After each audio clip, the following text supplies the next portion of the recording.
Hello everyone and welcome to this Lunch and Learn webinar on mindfulness. My name is Lena Peterson and I'm part of the MindForest team. And before we get started and I leave the floor to our guest speaker, Sophie Zuang, who's with us today, I would really briefly just introduce you to a few housekeeping rules and of course to MindForest.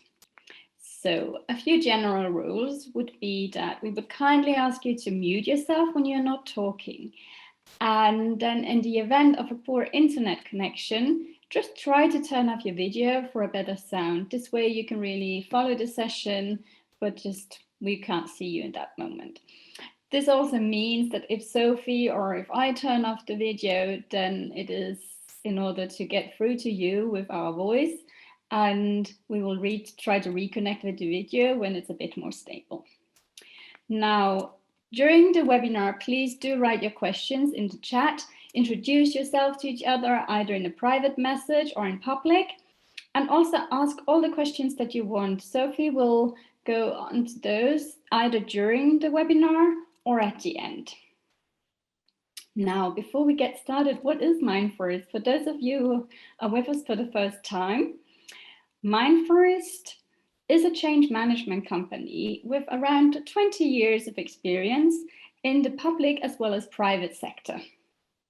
And we really serve all companies and institutions as well in four main areas. We focus on the strategy, activation and rollout of the strategy. Then we work on the employee engagement and empowerment hereof. And then we work on digitalization projects and process optimization. And of course, as we really like working with the humans, we go into the culture, we change it, and also anchor the new culture. We have the advantage of being a multidisciplinary team so that we can work cross-functional. And therefore, we also like to work differently together and more creatively, and also to use visuals to communicate, because a picture says more than 1,000 words. And here we are always focusing on the human of the business. Now, today's webinar ties really in with the employee engagement and the empowerment. And therefore, I'm also truly happy to have Sophie Zuang with us. Sophie is a therapist and coach, but she's also a mindfulness and meditation practitioner. So she's the founder of Freigeist and aims to support and guide you in the process of becoming more mindful, more conscious on your way to self-healing. So Sophie, I welcome you very much warmly, and I let you take the lead from here. Thank you.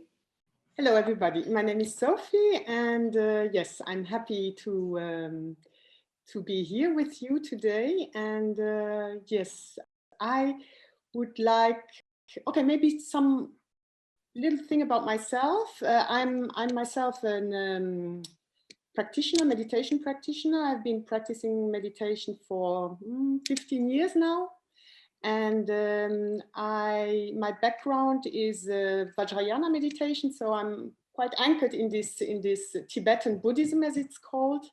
And I've spent many years in India, where I did some projects also on women's empowerment. And at the same time, I was able to continue to practice and to meet very interesting Asian masters and yogis and all kinds of people that just helped me on my way.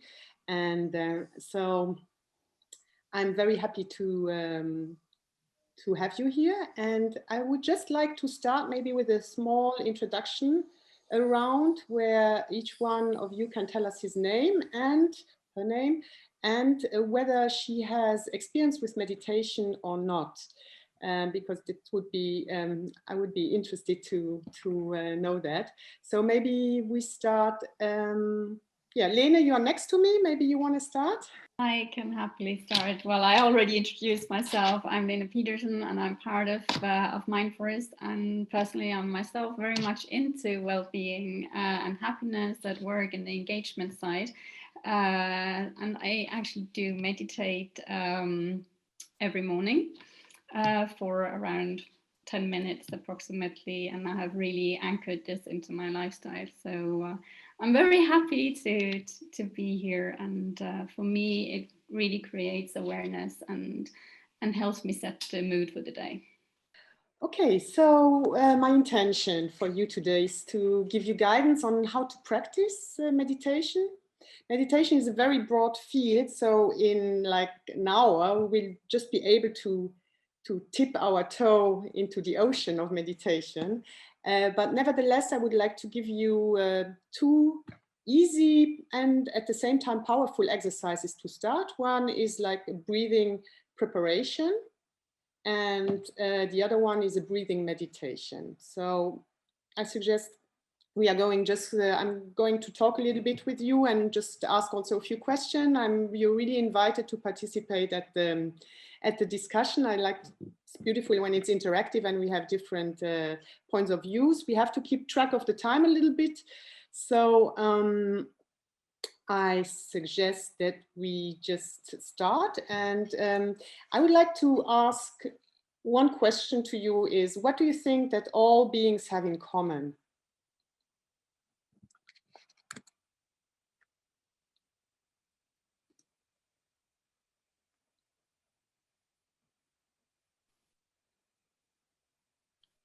Any ideas?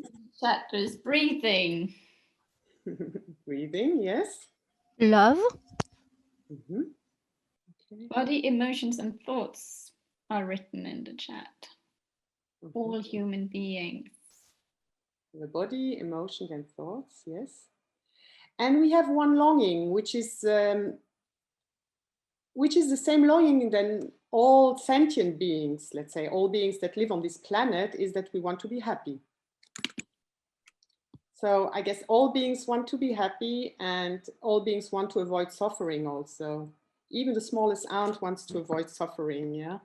And so what does that mean? Where do we find happiness? Yes. We humans are looking for happiness. A lot of times we are looking in outer situations to get happiness, either through things that we buy that makes us happy, or that we think makes us happy, through maybe some relationships, other people that make us happy, or job, money, whatever. Yes, all these things that we strive for in ultimately is the striving for happiness and to avoid suffering. The problem with these outer things is that they are impermanent. Yes, I mean, not only the outer things, our body is impermanent, situations are changing, people are changing, as we see. Ultimately, we get older, our body is changing, and this is like just inherent to everything in life, and everything that life contains is that it's constantly changing. So where to find happiness? And I would like to share a slide here that I really find nice to show you.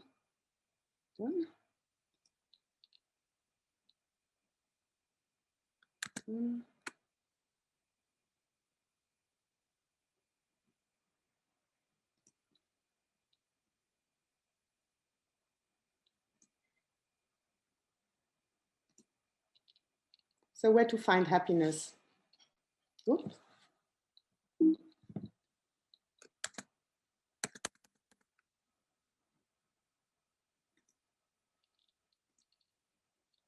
Sorry, I'm just here. So happiness, what is happiness and where can we find it? Happiness, actually, we can create ourselves happiness, and that's something that is just beautiful to know, that we are in the driver's seat, that we are responsible for our own happiness.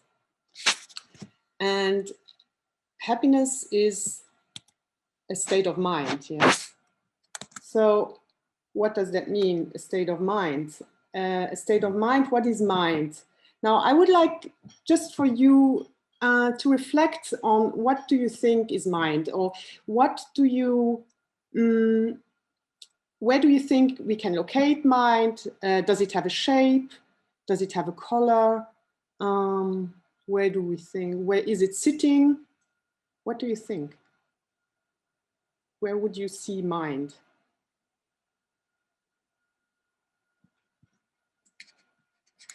Does anybody have an idea?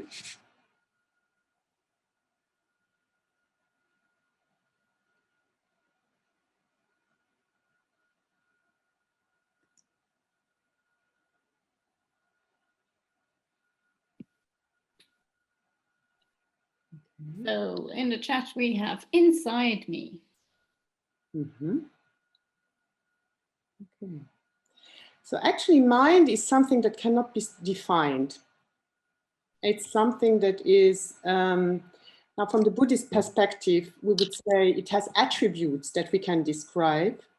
And these attributes are clarity. So mind is clear because it's pure awareness. Mind is limitless, and it's permanent and at the same time indestructible. So if we look, if we take the image of a drop and the ocean, we could say that the drop, our mind, is having the same qualities of water than the ocean.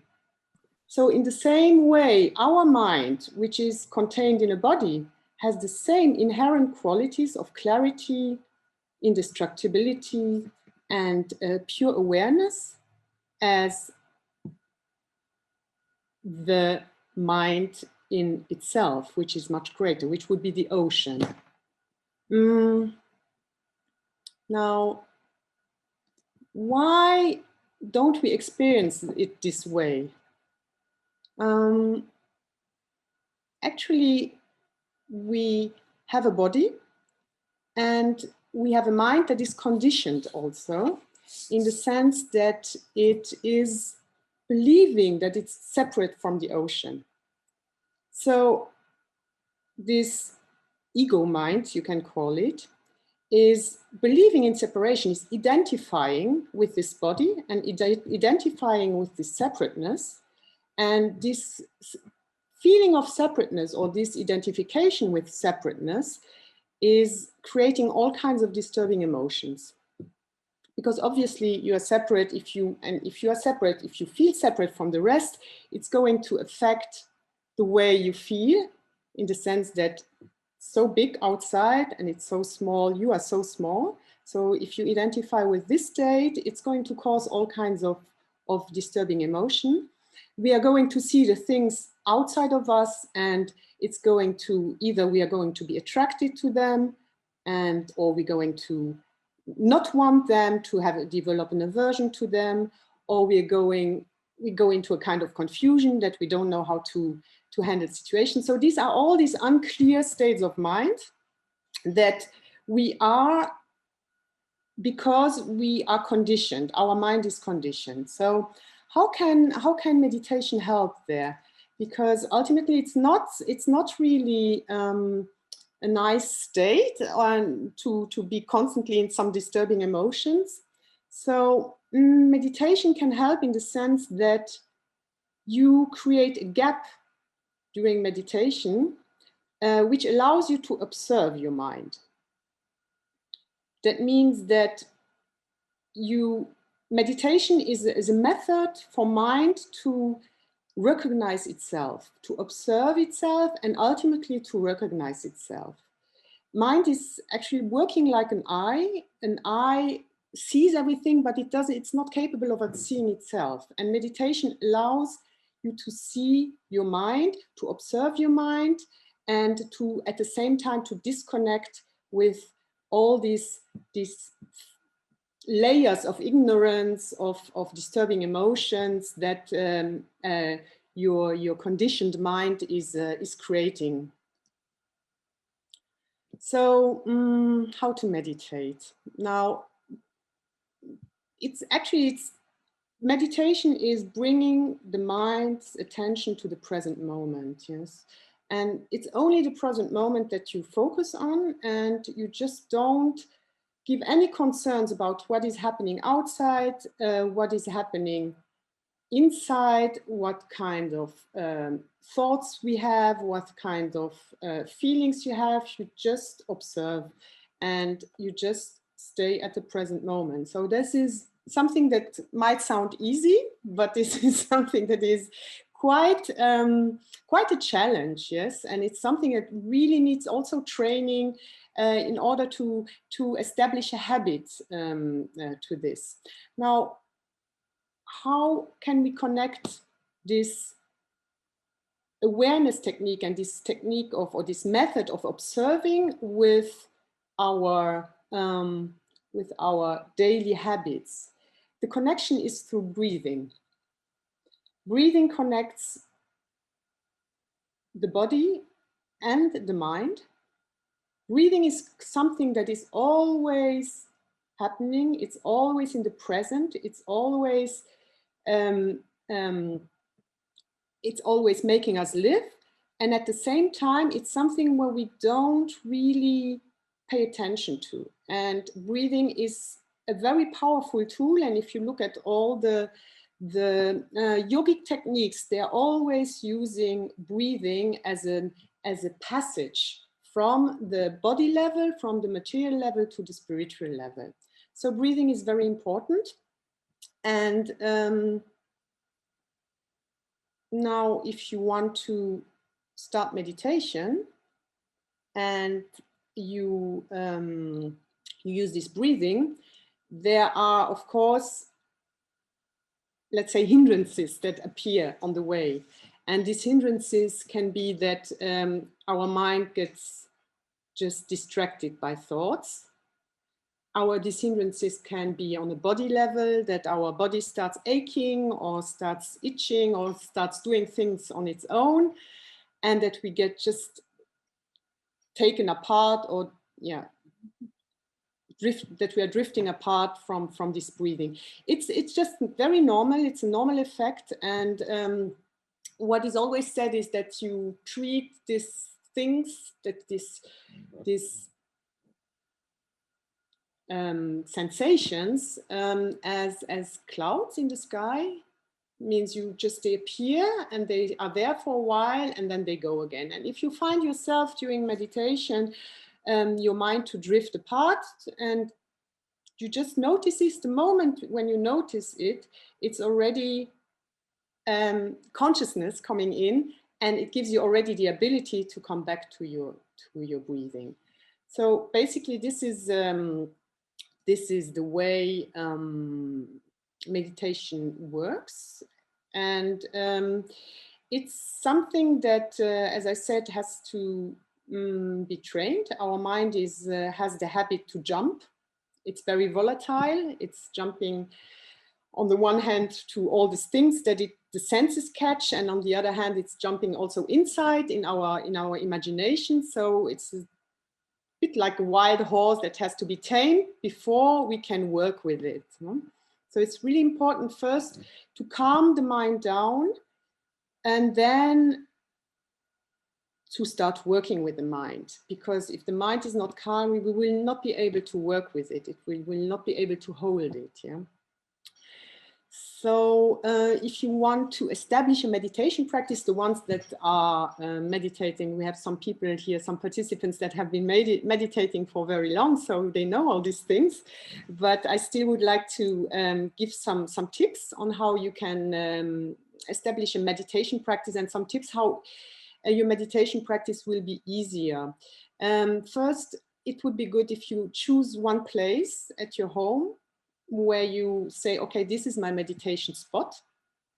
And you can put even some decoration or something that just puts your attention that this is the place where you meditate, and try to use this spot for your practice. Then another thing is that the position is very important when you meditate. It's very important to have a straight back, a straight spine. Without being in a tension, I'm trying to show you here a little bit how this can be done. It's like the spine going until here. So you just go a little bit down with your chin in order to have a straightness. So it's better not to do this, but to have it like this. Then you can leave your eyes open, but then you focus on something that is in front of you, like at 1 meter distance, or you keep your eyes closed, which will be more easy at the beginning. As to position of the leg, the ones that are not so flexible, you can just sit normally on a chair, yes, and of course better to put the shoes out and to have a contact with the floor. And for the ones who want to sit, the position would be, I'm just showing if this is the left leg and this is the right leg, they are different positions. So you use a meditation cushion, and your right leg will be in front of your left, and try to put your basin or your butt so in the front, your hips into the front, so that your knees touch the floor. So you don't have all the pressure on the back. You have a way to hold through the knees. Yes. And the more advanced position would be half a lotus and finally a whole lotus, but it's not so important that it's better to find a relaxing way to be comfortable when you meditate than to find a position which is somehow not allowing you to relax. I think that's it for the pose. Is anybody has a question to this?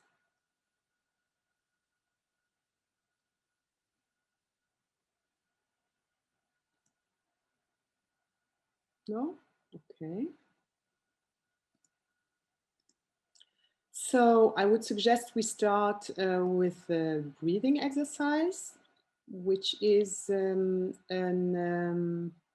introduction to meditation. It's not a meditation, it's just a way that will help you after, let's say you come from work, or you are just a bit nervous, or you can't concentrate, which will just help you to go down. So I'm just showing you how this works. So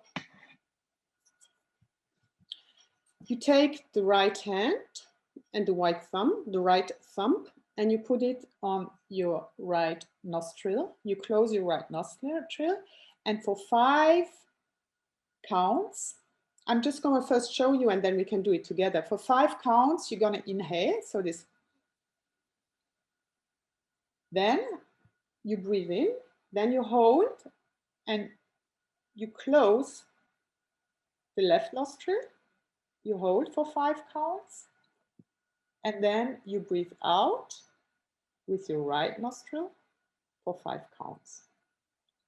Then you breathe in again from the nostrils where you were breathing out, 5 counts. You hold, and you breathe out with the left side. So I'm just going to show you. This works like this. I'm going to just clap to show you the five the way I count. Yes.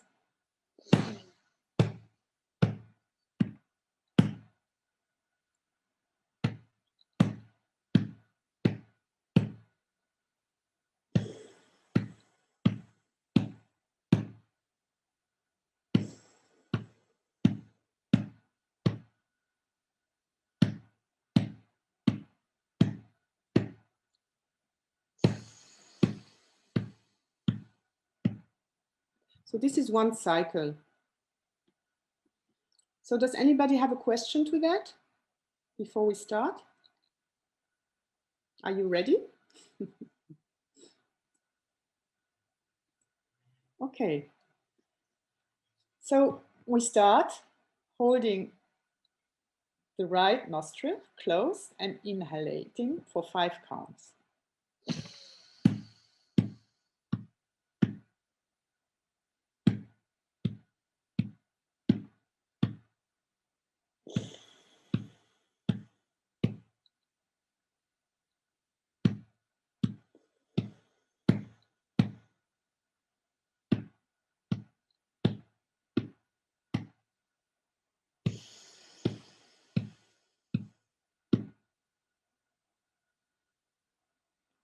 while doing this, you close your eyes and you just try to imagine that the air comes up.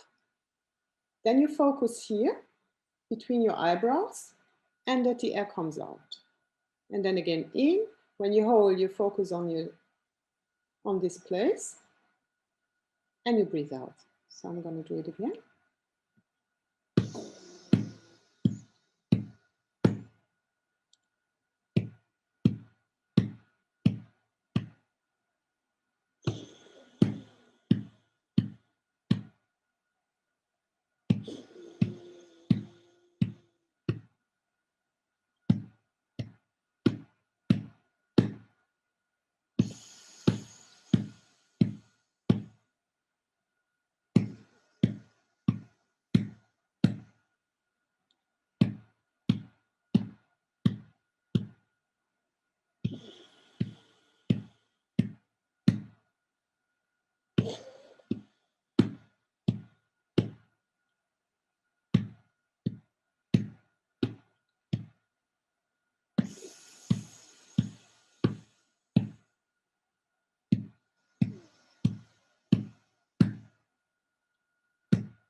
Now, last circle.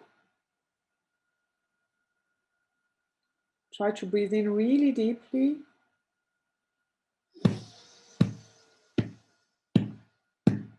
Hold. And breathe out. Breathe in.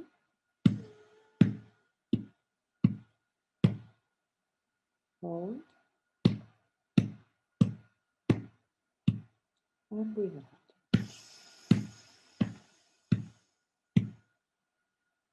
Now put your hands down and just close your eyes and feel.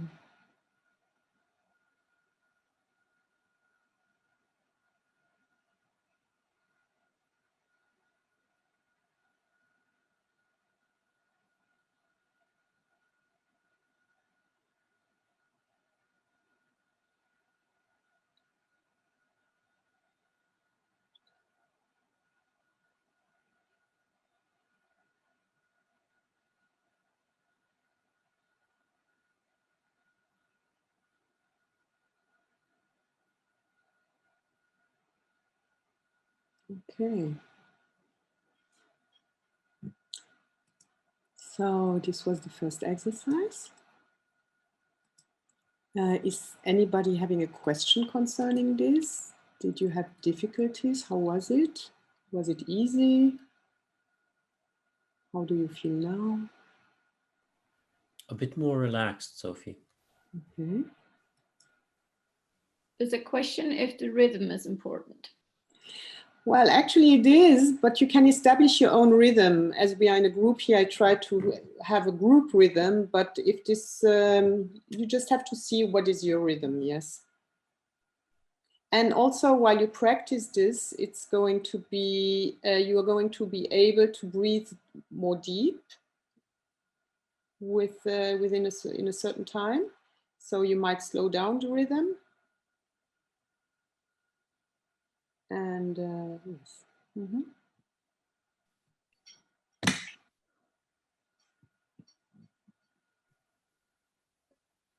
I may find that I have a sort of a headache somehow, so probably because I didn't breathe properly. Yes. Did you drink enough today? I think so, but that's a good point. Okay.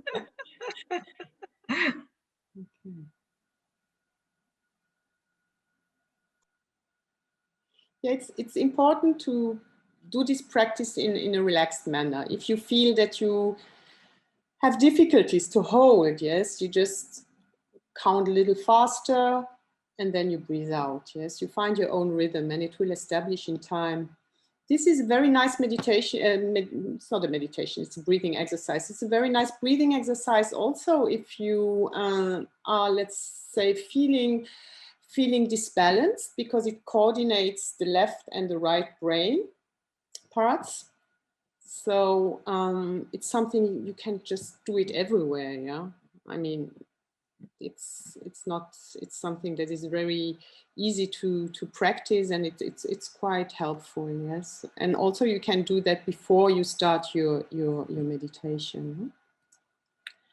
So which leads us to the second exercise, if you're ready. And actually, somebody was talking about shamatha before, which is like calm abiding, and this is something that is quite similar to shamatha, and it's a breathing meditation. And if you look at all spiritual schools who are dealing with experiencing, yes, and with introspective and meditation and also yogic practices, they're always putting the emphasis on this breathing meditation, because it's a meditation that is easy to learn, and at the same time it's really powerful. Yeah. So for the breathing meditation, you don't have to touch anything. You just leave your hands on your knees, and you imagine, actually you breathe also very naturally, and you imagine, this is good for the mind to focus, like a little triangle in front of your nose, which is like the gate for the air to enter your body through the nose and to get out of your body again through the nose. Yeah? And you keep on just focusing on this part, on this gate, where the stream of air goes in and out. And there's no specific way to breathe. And we are using also here cycles. And one breathing cycle would be then breathe in and breathe out. That's one cycle. And there's a good way to start. This is to use 21 cycles. That means you just try to stay for 21 breath cycles at this part, at this tip, at this place in front of your nose. And as I said before, if you notice that your mind is just wandering away or is preoccupied, you just notice it, and then you come back to this place. Yeah? So also here, I would like to do that together with you. And we are going to do like a first cycle, and then maybe you just tell me how you experienced it, and then we are going to do a second cycle to get accustomed to it. So try to sit straight and just put your hands on your knees, and I would suggest you close your eyes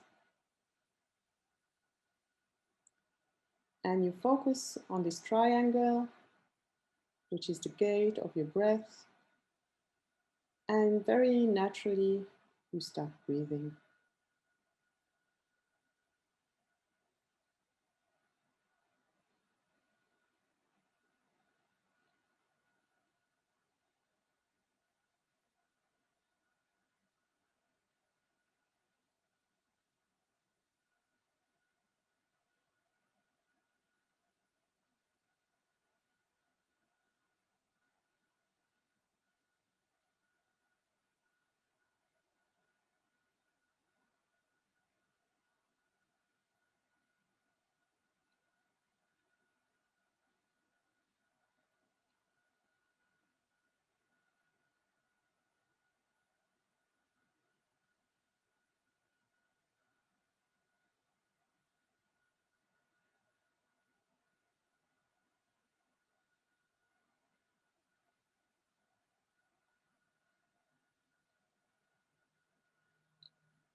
Okay, and when you finished your 21 cycles, you can open your eyes.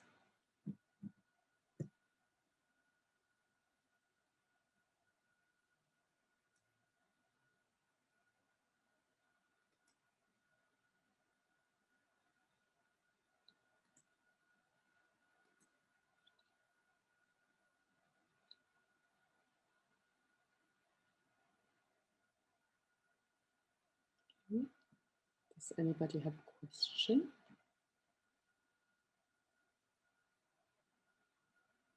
How was it? Was it easy? Was it difficult? Was it?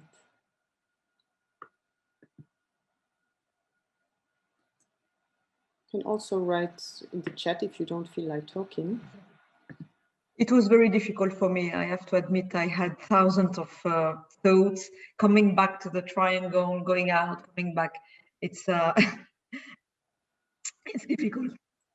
Okay. Yes. There's some people saying that it's easy. It reminds me about sophrology. Someone else is writing, it's hard to let go of the drifting thoughts and difficult for me not to jump on a thought. So I think this experience of the thoughts coming in and out is very consistent between us. Yes, because our mind is not used to this. Our mind is used to jump.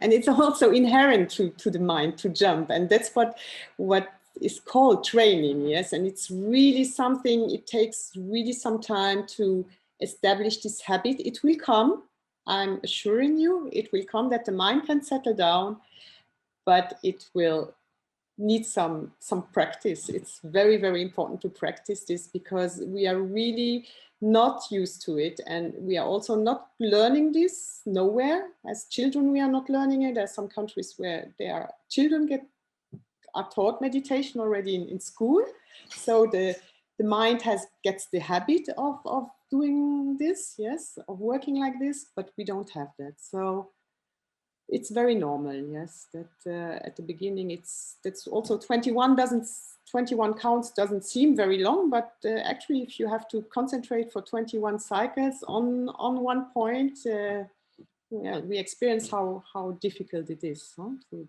what can help you is also to count. We are using, in Buddhism, we are using certain mantras, yes, but I don't want to go today into this because it would just break the frame of this introduction.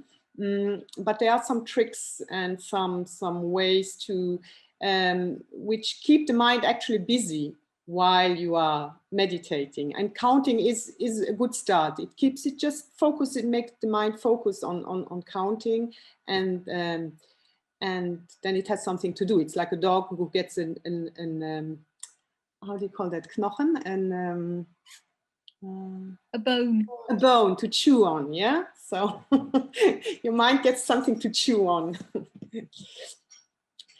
So if you're fine with that, I would suggest that we do this exercise again. And don't be bothered about the thoughts drifting apart. If you notice, it's already the consciousness that is kicking in, and you bring it back to the breathing, to this part. Okay, so let's start the second part. Close your eyes.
Okay.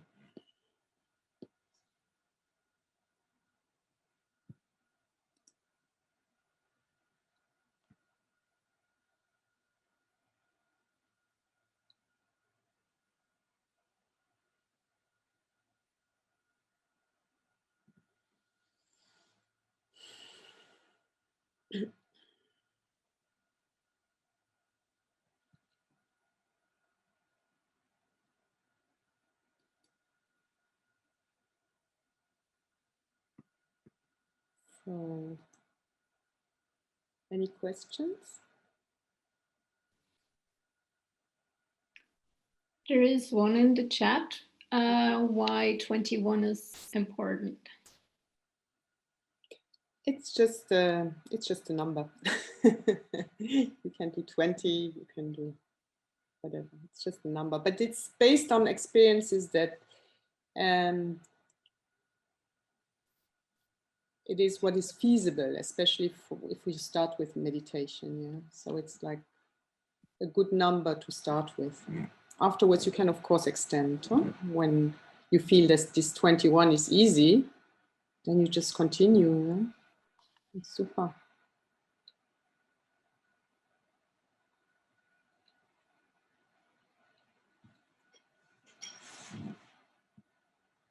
Any other questions? How do you experience something inside of you that is like has changed? What do you feel like before? I can see a thumbs up from Virginie. And that's also a very relaxing, open brain comes in the chat as well. Mm-hmm. And it's interesting, maybe you are sensitive to this, but there is also like in the energy field within the group has also changed. It has just also, the frequency has just calmed down. Yeah, it's really nice. Mm-hmm.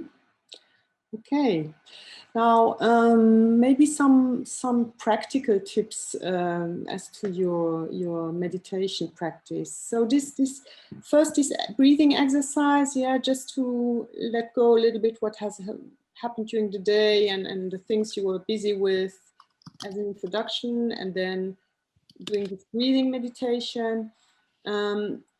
If it's really important that when you start a meditation practice, that you try to meditate daily if possible. Yeah. Twice a day is great, in the morning and in the evening. In the morning, when you get up, there is the positive effect that your mind is still quite clear. It has not like all these things, that these imprints that it will collect during the day. So for a lot of people, it's easier to meditate in the morning. And in the evening, it's also good because then you can clear these imprints that you had during the day. And you will notice probably when you meditate, there will things pop up that happened during the day. They will just come up like this, and it's like a bubble. You have to imagine it's like a bubble coming from down the ocean, yeah, and boop, it gets up and then it's gone, yeah. So the mind is just, yeah, clearing up, let's say, its memory. That's the way you can put it. The length is you can really start with a small practice. It's better to meditate every day for a few minutes, for 5 minutes, let's say in the morning, 5 minutes in the evening, than to meditate twice a week for an hour. Yeah, so the more often you meditate, the more the habit gets established. And it is said that if you manage to do this for 3 weeks in a row, there is a habit that is established also on your body level, and it will be easier for you to continue with meditation. Yes. And then there is a practice that is that is helpful for every day, also when you're not meditating, for these moments, these many moments when you're not meditating, that is to try to become more the observer of what's going on in you. Yes, and this is also something you have to train, but maybe some of you are already able to do it. When this state of non-identification, try to broaden that. Yeah, that you somehow you're able to observe what is going on in you without becoming that. And this is a very good practice for which reinforce your meditation practice, but your meditation practice will also reinforce this habit of having this distance and not jumping right away into your emotions, into your thoughts, and into all kinds of things that happen. So this is it from my side. And thank you very much. And I will just leave the round open for if there are some more questions. And if not, yes, I hope that this was kind of inspiring for you to start practicing. Thank you. Well, thank you, Sophie. I have just shared your details in the chat so that if anyone wants to get in touch with you, otherwise, of course, they can contact us at MindForest and we will happily also connect you. Do we have any questions in the audience? I can see there was one comment coming up with saying thank you for it. So otherwise,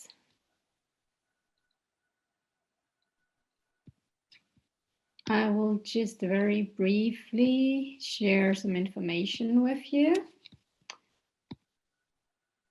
which is our next event coming up next week on digital literacy for everyone. So as we are in a period of really going full in on the remote work, this might be of interest to some of you. Please notice this will be a morning event again. So it will be at 9 o'clock on the 18th of November, so next Wednesday. And then, of course, that if you enjoy our content and our webinars and so on, then please do sign up for our newsletter on the website so that you can be added to the list and follow us on LinkedIn, and feel free to get in touch with us if you have any questions or any desires, also maybe even ideas for new topics that you think could be interesting. And with that, if there's no other questions, then I would say thank you very much.